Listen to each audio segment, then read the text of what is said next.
Okay, so you watch golfing, and if you watch it at all, those guys know what they're doing. And when they do that swing, it lands in the right place every time, it seems like. It's like, wow, what a great swing, what a great hit. And I'm not a very good golfer. I'm like the person, if you are not very good at golf, you're like, hey, Rich, why don't we go golfing together? Because it'll make you feel better. You know, I'm just not good at those things. And so I like it when I'm at the driving range and I just start smacking that ball and I feel like, oh, that was a good hit and that was a good slice. And I'm feeling good about things. But I don't really have a target. I don't really know where I'm going. My friends are like, oh, Rich, no. And they're trying to adjust my swing. And I'm learning all these bad habits. And they become very, very natural, these bad habits. But what are like habits that will help you grow as a Christian? What are those habits like? And I think of like prayer, to be able to pray, to put that into your lifestyle, that it's like, you know what, I just naturally spend time with God. I just want to talk to Him.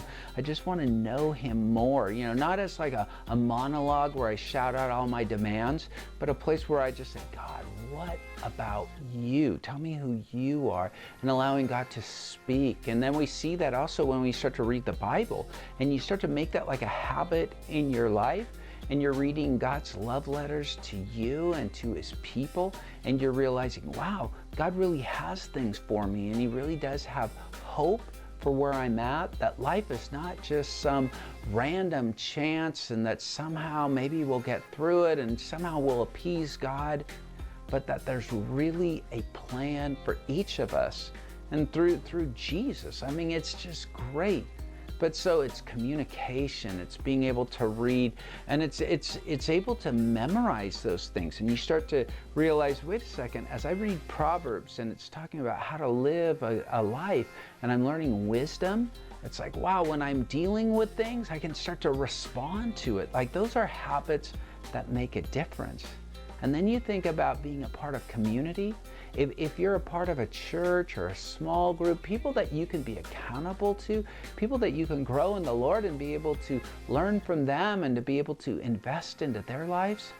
And then one of the last things that I think is really important to just keep everything together is, as you start to journal, you start to write things down, and you're like, okay, what has God done? Let me just thank the Lord and let me write these things down. And we're able to go back and look at those things. We're even like when we sin and we fall short and we're like, oh God, there's something about being able to write those things down to God and say, God, I just give it to you. I just don't want this anymore. And when the enemy and you start to hear that voice say, oh, well, Rich, remember about this, remember about that. You're like, wait a second, I put that down. I put that in writing. And God's word says that that's as far as the east is from the west. And His forgiveness, wow, those are things that make us grow. Those are good habits.